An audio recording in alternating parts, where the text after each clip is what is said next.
Hello সবাইকে, good morning. সবাই কেমন আছো? আশা করি ভালো আছো, আমিও ভালো আছি।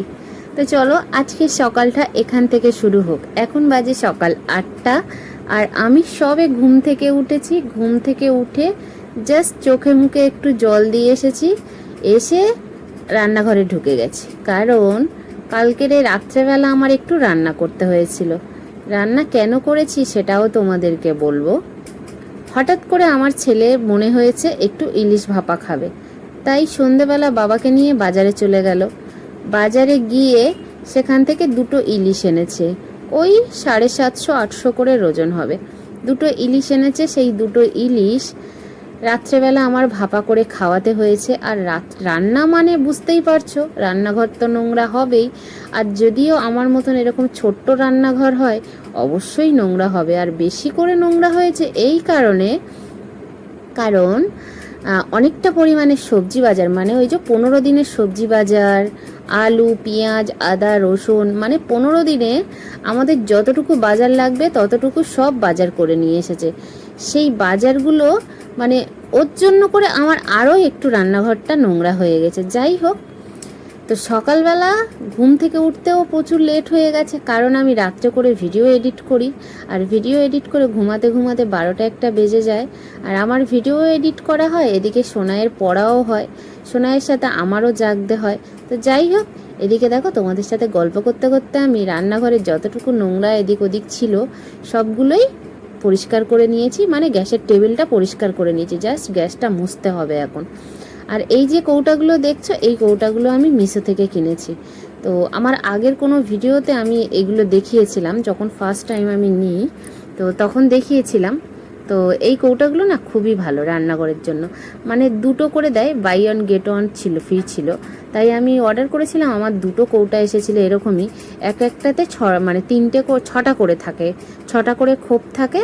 তো 6টা করে মানে দুটো কৌটা, প্রচুর মানে জিনিসপত্র রাখার জায়গা পড়েছে। তো যাই হোক, এখানে দেখতে পাচ্ছ আমি বেশ খানিকটা মুদিখানার বাজার করে নিই, যেমন কালো জিরে, 5 ফোড়ন, সর্ষে, হলুদ, লঙ্কা, যা যা লাগে আর কি। তো এই যে প্যাকেটগুলো ঢালছি, এই প্যাকেটগুলো কালকের আনেনি, এই প্যাকেটগুলো অন্য একদিন নিয়ে এসেছিলাম। তো অর্ধেক অর্ধেক করে ঢেলেছিলাম, ঢালার পরে এইরকমভাবে মানে অর্ধেকটা ঢেলেছি, আবার অর্ধেকটা রেখে দিয়েছিলাম। রেখে দেওয়ার পরে তো আজকে সেগুলোকে ঢেলে নেবো, আর গোটা প্যাকেটগুলো বড় কৌটোর মধ্যে রেখে দেবো। আর এই যে দেখতে পাচ্ছ, তোমাদেরকে আমি দেখাচ্ছি, একটার মধ্যে আমি লঙ্কা, হলুদ, জিরে, 5 ফোড়ন, গুঁড়ো জিরে, গরম মশলা এগুলো রাখি। মানে ওগুলো হচ্ছে কি বলতো, যেহেতু গুঁড়ো মশলা তো পুরো জিনিসটা হয়ে থাকে, ওর জন্য একটাতে ওইগুলো রেখেছি।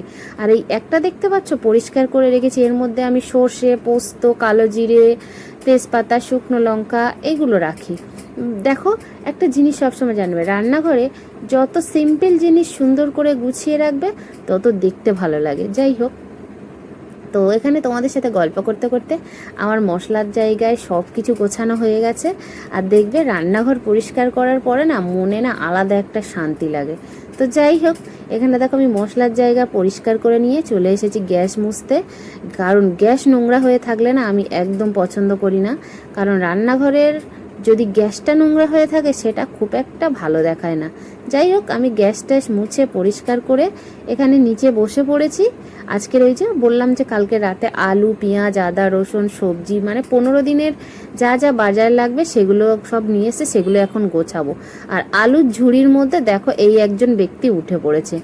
এই ঝুড়িটা একই রকম দেখতে, আমার ঘরে 3খানা ঝুড়ি আছে, একটা বেগুনি কালার আর দুটো সবুজ কালার। ওরও একটা এরকমই ঝুড়ি আছে, যে ঝুড়িটা ওর জন্মের পরে থেকে ওই ঝুড়িটার মধ্যে ওর বিছানা করা থাকে, ও আর ওর মা ঘুমাতো। তারপর মা তো এখন থাকে না, এখন ও ঘুমায়, ওই জন্য করে ও ভাবলো কি এই ঝুড়িটা ওর, যার জন্য করে ওই ঝুড়িটার মধ্যে এসে বসেও গেছে, মানে নামতে চাইছিল না।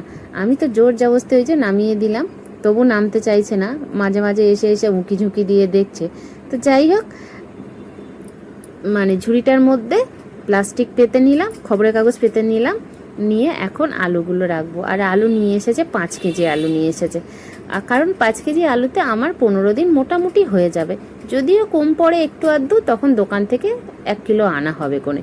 তো আমি বলেছি 5 কেজিই নিয়ে আসো, কারণ এখনকার আলু খুব একটা ভালো নয়। এত মানে ভিতরে মানে উপরে আলুটা দেখতে একদম চকচক করে, কিন্তু ভিতরে আলুগুলো এমনভাবে পোকা মানে ফাঁপা হয়ে থাকে আর কালো হয়ে থাকে, তো মানে আলু কিনেও এখন কোনো লাভ হচ্ছে না। তো যাই হোক, আমি ওই জন্য বলেছিলাম যে বেশি করে এনো না, 5 কেজিই আনো। আর এদিকে দেখো পেঁয়াজ আদা রসুনগুলো আমি কোনো ঝুড়িতে রাখবো না, এই যে আমার ফ্রিজের একটা ড্রয়ার সিস্টেম আছে না, আমি এর মধ্যেই রাখি, তাহলে কি হয় ভালোই থাকে। তো যাই হোক, এখানে দেখো প্রত্যেকটা খোপের মধ্যে আমি পেপার পেতে নিয়েছি। আগেও পাতা ছিল, সেগুলো ময়লা হয়ে গেছে, সেগুলোকে ফেলে দিয়ে ঝুড়িটাকে পরিষ্কার করে নিয়ে আবার নতুন করে পেপার পেতে আবার এইগুলো রাখছি। আর আদা খুব বেশি আনেনি, কারণ আদার দাম প্রচুর নাকি, তো যার জন্য করে রসুনটা একটু বেশি করে এনেছে আর আদাটা কম করে এনেছে, কারণ আদার আর পেঁয়াজের নাকি প্রচুর দাম বেড়ে গেছে, যার জন্য করে একটু কম কম করে নিয়ে এসেছে। নয়তো পেঁয়াজটা আমাদের ঘরে বেশি লাগে, যার জন্য করে পেঁয়াজটা বেশি নিয়ে আসে, কিন্তু আজকে দেখলাম পেঁয়াজ কম এনেছে। তো যাই হোক, ওদিকে আদা রসুন পেঁয়াজ আলু এগুলো গুছিয়ে গাছিয়ে রেখে এখন চলে এসেছি সবজির কাছে, মানে সবজিগুলো গোছাতে হবে। কারণ দেখো 15 দিন যখন আমার এই সবজিগুলো খেতে হবে, তো 15 দিনের মতন করে আমাকে গুছিয়ে রাখতে হবে, তাই না? আর এই সবজি গোছাতে গিয়ে একটা খুব সুন্দর জিনিস এনেছে তোমাদের দাদাভাই, এই যে কচুরলতি। কে কে খেতে ভালোবাসো আমাকে কমেন্টে জানাবে, আর কি দিয়ে খেতে ভালোবাসো কমেন্টে জানাবে। অনেকে অনেক রকম জিনিস দিয়ে রান্না করে, জানো তো। আমার না কচুর ডাঁটা, কচুর লতি, কচুর পাতা এগুলো ভীষণ প্রিয় জিনিস আমার। মানে কচুর কোনো মানে আইটেম হলে আমি ওটা দিয়েই ভাত খেয়ে নিই, আমার আর কিছু লাগে না। যাই হোক, এখানে অনেক রকমের সবজি এনেছিল, কচুর লতিটা এনেছিল, আবার চিংড়ি মাছও এনেছিল, ইলিশ মাছও এনেছিল, আর এনেছিল হচ্ছে তোমার একটা সিলভার কাপ মাছ, আর কয়েকটা তেলাপিয়া মাছ, বড় বড় যে লাইলেন টেকাগুলো ওইগুলো। মানে আমার মোটামুটি এই সপ্তাহটা মাছ আর কিনতে হবে না। তো মাছগুলো ধুয়ে ধুয়ে আগের দিনে ওই যে রাত্রেবেলা সব দিয়েছিল, আমি সব কৌটো ভরে ফ্রিজে রেখে দিয়েছি। ওটা তোমাদের সাথে শেয়ার করছি না, যেদিন রান্না করব সেদিন তোমাদের সাথে শেয়ার করব যে কি কি মাছ নিয়ে এসেছিল, রান্না করছি। তো যাই হোক, আজকের রান্না করব হচ্ছে কচুরলতি আর চিংড়ি মাছ, আর রান্না করব হচ্ছে কুমড়ো পুঁই শাক আলু দিয়ে, আর সিলভার কাপ মাছের মাথা আর ডিম দিয়ে ডালনা। আর হচ্ছে কারণ এই রান্না দুটো তোমাদের দাদাভাই আমাকে করতে বলে গেছে, কারণ কচুরলতি রান্না হলে আমাদের বাড়িতে আর কেউ কোনো তরকারি খাবে না, জাস্ট ওটা দিয়েই খেয়ে সবাই উঠে যায়। তাও ওই একটা ডালনা করতে বলে গেছে, ওটাই করব। আর খুব ইচ্ছা করে, সোনাইও খুব ভালোবাসে, আমিও ভালোবাসি ভেন্ডি দিয়ে চিংড়ি মাছ। যেহেতু 500 চিংড়ি মাছ এনেছে, অনেকটাই চিংড়ি মাছ, ভাবছি কিছুটা রেখে দেবো, ভাবছি এখন আর রাখবো না। এই যে ভেন্ডি এনেছে দেখেছি, ভেন্ডি এনেছে মানে একটুখানি ওই যে অর্ধেকটা চিংড়ি হচ্ছে তোমার কচুরলতিতে দিয়ে দেবো 250 গ্রাম মতন, আর 250 গ্রাম মতন এই যে একটু ভেন্ডি নিয়ে ভেন্ডি দিয়ে একটু ভাজা ভাজা করব। টমেটো ভেন্ডি একটু পেঁয়াজ এসব দিয়ে কাঁচা লঙ্কা কেটে দিয়ে যদি সুন্দর করে তুমি চিংড়ি মাছ দিয়ে একটু ভাজা ভাজা করো, তো যেমন ভেন্ডি ভাজে, তবে ভাজার ভেন্ডিগুলো গোল গোল কাটে, আর এগুলো তুমি হচ্ছে একটু লম্বা লম্বা করে 4 ফালি 2 ফালি করে কাটলেই হবে। আমাদের বাড়িতে এইভাবে সোনাইয়ের আমি খেতে ভালোবাসি। আমাদের আবার খুব একটা বেশি ঝোল ঝাল পছন্দ হয় না, একটু ভাজাভুজি খেতে আমরা অনেক পছন্দ করি। যাই হোক, এদিকে সবজিগুলো মোটামুটি সব গুছিয়ে নিয়েছি। আর এদিকে দেখো সেই পরশু দিনের কিছু ভাত ছিল আর কিছু তরকারি ছিল, ওগুলো ফ্রিজের মধ্যে ছিল। দেখো ফ্রিজের মধ্যে যখন 3-4 দিন হয়ে যাবে, তো সেই খাবারগুলো খাওয়া উচিত নয়। আমি যতটুকু বুঝি গরম করে খেলেও আমার মনে হয় খাওয়া উচিত নয়। আর যেহেতু খাবারগুলো আমি সব ঢাকা দিয়ে রেখেছিলাম, খাওয়াও যেত, তা আমি ভাবলাম ছাড়ো, এগুলো হচ্ছে মানে ইয়ে করে ফেলে দিই। মাছ মানে আমাদের এখানে একটা পুকুর আছে, পুকুরে ফেলে দিলে মাছে তবু খেতে পারবে। তো যাই হোক, ফ্রিজের মধ্যে অনেক লেবু দেশে থেকে যে এনেছিলাম, লেবুগুলো অনেক শুকিয়ে গেছে, সেই লেবুগুলোও কিছু কিছু ফেলে দিলাম, তো দিয়ে সব গুছিয়ে নিলাম। আর ওই যে অনেক দিন আগে কিছু হচ্ছে ইয়ে নিয়ে এসেছিলো, উচ্ছে এনেছিল, কিছুটা রান্না করেছি আর কিছুটা ছিল, এই দেখতে পাচ্ছ কয়েকটা আছে। তো ভাবছি কি আজকেরে আর করব না, কিন্তু কালকেরে এই ইয়েটা উচ্ছে কটা আলু দিয়ে একটু ভেজে নেবো। আজকের যেহেতু 3টে তরকারি করছি, ওর জন্য করে আজকের আর উচ্ছে কটা রান্না করব না, কালকেরেই করে নেবো। যাই হোক, এদিকে দেখো কিছুটা লঙ্কা এনেছিল, লঙ্কাটাও তুলে নিলাম। আর আমি না ঝুড়ি সব ভেঙে গেছিলো আমার ঘরে, ঝুড়ি কিনতে কিনতে বেশ অনেকটা পরিমাণে, অনেকগুলোই ঝুড়ি হয়ে গেছে, অনেকটা পরিমাণে না, বেশ 5-6খানা মতন ঝুড়ি হয়ে গেছে। আর এই যে ছোট ছোট পুঁই শাকগুলো দেখছো, এগুলো হচ্ছে 3 দিন আগে ডাক্তার বৌদি দিয়ে গেছিলো, কিছুটা পুঁই শাক আর কিছু কিছুটা হচ্ছে কুমড়ো, মানে ওই যে মিষ্টি কুমড়োর ডগা। তো মিষ্টি কুমড়োর ডগা দিয়ে আমি হচ্ছে ইয়ে করে নিয়েছি, মাছের ঝোল করে খাওয়া হয়ে গেছে। আর পুঁই শাকটুকু রেখে দিয়েছি, আজকেরে রান্না করব, ওই চচ্চড়ির সঙ্গে কেটে দিয়ে দেবো। যাই হোক, ওদিকে সব কিছু গুছিয়ে গাছিয়ে নিয়ে ঘরদোরের অবস্থা তো মানে চোখে দেখার মতন না, এতটা পরিমাণে নোংরা হয়ে আছে। ভাবলাম বারান্দাটা যেমন আছে তেমন থাক, আগে ঘরের ভিতরটা সুন্দর করে পরিষ্কার করে ঝাড় দিয়ে নিই। আর তোমরাই জানো তো, ভাড়া ঘর মানে যারা রেন্টে থাকে তারাই একমাত্র জানে যে এক ঘর এক বারান্দার মধ্যে থাকার কতটা কষ্ট।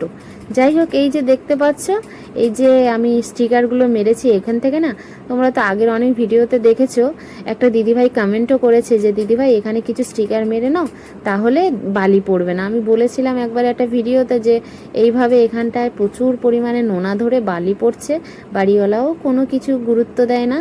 সত্যি কথা বলতে নিজের সব কিছু থাকতে আজকের কাজের জন্যে, বাচ্চাদের পড়াশুনোর জন্যে বিদেশ বিভূমিতে আমাদের পড়ে থাকতে হয়, জানো তো।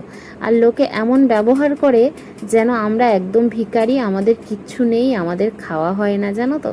যাই হোক, মানুষের ধ্যান ধারণা আমরা তো আর ভাঙাতে পারবো না, কারণ তাদেরও যেমন অনেক কিছু আছে, আমরাও নিঃস্ব নই, আমাদেরও সব কিছু আছে। কিন্তু এই যে ভাড়া থাকি বলে না, মানুষে অনেক অনেক ছোট নজরে দেখে। যাই হোক, এখানে আমার ঘরের ভিতরটা ঝাড় দিয়ে বারান্দায় চলে এসেছি, এসে দেখলাম বেশ খানিকটা রোদ বেরিয়েছে, জানো তো। আর এই জামা কাপড়গুলো আমি আগের দিন কেচে রেখেছিলাম, তো রাত্রেবেলা বাইরে রাখিনি, আর তুলে নিয়েছিলাম, কারণ জল সরে গেছিলো, তুলে নিয়েছিলাম। নিয়ে আজকে সকালবেলা উঠেই দেখছি মানে রোদ বেরিয়েছে, ঝপঝপ করে মেলে দিয়েছি। দেওয়ার পরে মানে কি বলবো, আমার কি যে কপাল বেলা, এই জামা কাপড়গুলো যদি ভেজা থাকতো আমি একটাও শুকাতে পারতাম না। যাই হোক, একটু পরিমাণে রোদ দিয়েছে, মানে ঘন্টাখানিক রোদ দেওয়ার পরে আমার কিছু জামা কাপড় শুকিয়ে গেছে, আর কিছুটা ভিজে ছিল। ভিজি বলতে হালকা হালকা স্যাঁকস্যাঁকে ছিল, ওগুলো আমি ফ্যানের তলায় দিয়ে দিয়েছি। আর কীরকমভাবে মেঘ করে এসেছে দেখো, এক্ষুনি বৃষ্টি চলে আসবে। ছোনাই স্কুলে গেছিলো, আগের দিনের বেশ কিছুটা জামা কাপড় ছিল, জামা কাপড়গুলোও ওখানে গামলায় ভিজিয়ে দিয়েছি।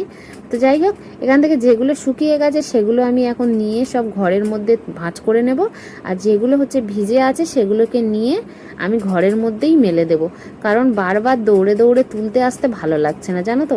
মানে কি বলবো, কন্টিনিউ ঝিমঝিম ঝিমঝিম করে বৃষ্টি হয়ে যাচ্ছে, ভালো লাগে বলো তো। তো যাই হোক, এখনো পর্যন্ত তো বৃষ্টিটা অতটাও জোরে আসেনি, সব জামা কাপড়গুলো বাইরে মেলা আছে। আমি এদিকে বসে গেছি সবজি কাটতে, কারণ এই যে কচুরলতি কাটতে না প্রচুর টাইম লাগে, জানো তো। তো ভাবলাম কি, আমি যখন বসে আছি আর একটু হালকা রোদও দিয়েছে, জামা কাপড়গুলো একটু গরম হোক, আমি একটুখানি সবজিগুলো কেটে গুছিয়ে নিই। এখন বাজে তোমার 10টা, আমি ঘরটর পরিষ্কার করে মুছে মেছে গুছিয়ে নিয়ে চলে এসেছি সবজি কাটতে। ওই যে গ্যাসের টেবিলের ওপরে সব কিছু বের করে রেখে দিয়েছিলাম, এগুলো যেহেতু আজকে রান্না করব ওর জন্য করে এগুলো আর আমি ঘরের মধ্যে মানে ফ্রিজের মধ্যে তুলিনি, সব কিছু বাইরে গ্যাসের টেবিলেই রেখে দিয়েছিলাম।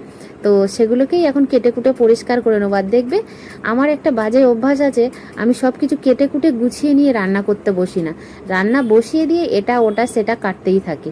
জানি না কেন, এটা আমার একখানা খুব বড় বাজে অভ্যাস। আজকের ভাবলাম কি না, যেহেতু বসে আছি আর রোদ আছে, হাতে কাজ নেই, আর জামা কাপড়গুলো 11টার জল এলে তবে কাচবো, তার জন্য করে ভাবলাম সবজিগুলো কেটে নিই। তো যাই হোক, এখানে দেখতে পাচ্ছ ওই যে পুঁই শাক, বললাম আজকে কুমড়ো পুঁই শাক মাছের মাথা দিয়ে রান্না করব, ডালনা করব। তো আগের দিনে ওই যে 500 মতন কুমড়ো নিয়ে এসেছিলো, অল্প খানিকটা দেবো আর একটু রেখে দেবো, কালকের একটু ভাতে দেবো, কারণ মিষ্টি কুমড়ো ভাতে দিয়ে খেতে না খুব ভালো লাগে।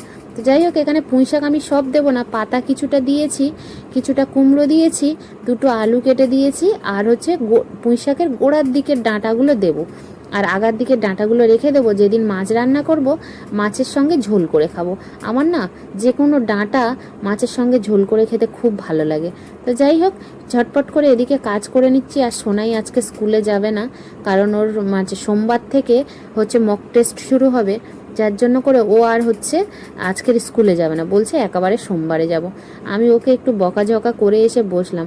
বাচ্চারা বড় হয়ে গেলে না আর মা বাবার কথা শুনতে চায় না, যদিও আমার শোনাই তেমন একটা না, কিন্তু এখন রিসেন্ট এমন একটা হয়েছে, বন্ধু বান্ধবদের সাথে ঘুরতে ঘুরতে মানে মুখে মুখে তো চোবরা করে না, কিন্তু প্রচণ্ড পরিমাণে মানে ধ্যাতামি করে, যে একটা কথা আগে যেমন বললে শুনতো, এখন হচ্ছে আর শোনে না।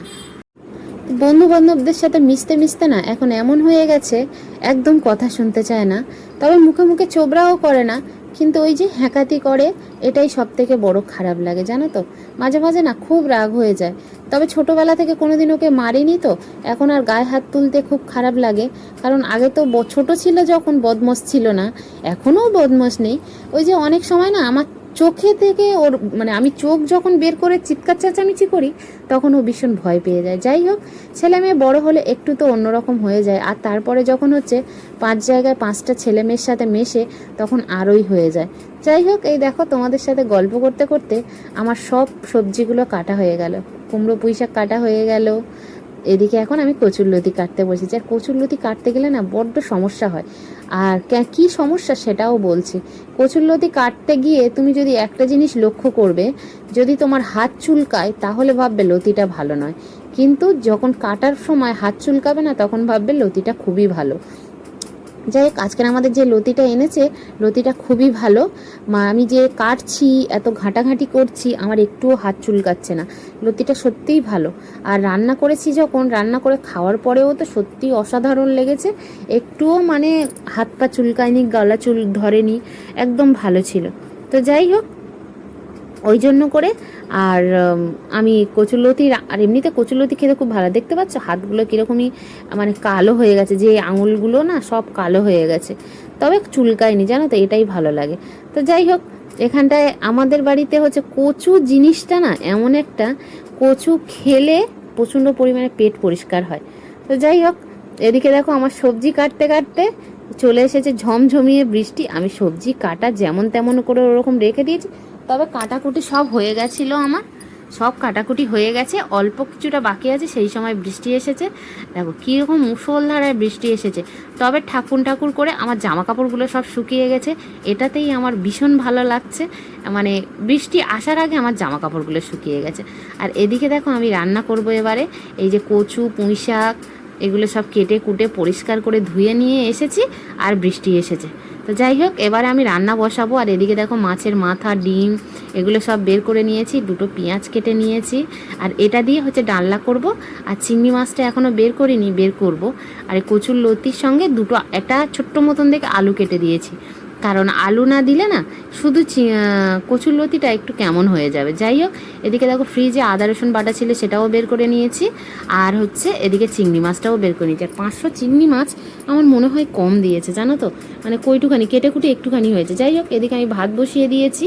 আর এদিকে বৃষ্টিটা হালকা একটু কমে গেছে, মানে যেটা প্রচণ্ড পরিমাণে বৃষ্টি এসেছিল সেটা কমে গেছে। তার যে জামা কাপড়গুলো শুকনো ছিল সেই জামা কাপড়গুলো সব ভাঁজ করে আলমারিতে ঢুকিয়ে দিয়েছি। আর যেগুলো হালকা হালকা একটু নরম ছিল সেগুলোকে নিয়ে ঘরের ভিতরে দড়ি টাঙিয়ে মেলে দিয়েছি। যাই হোক, দেখো যেমন অবস্থা তেমন ব্যবস্থা।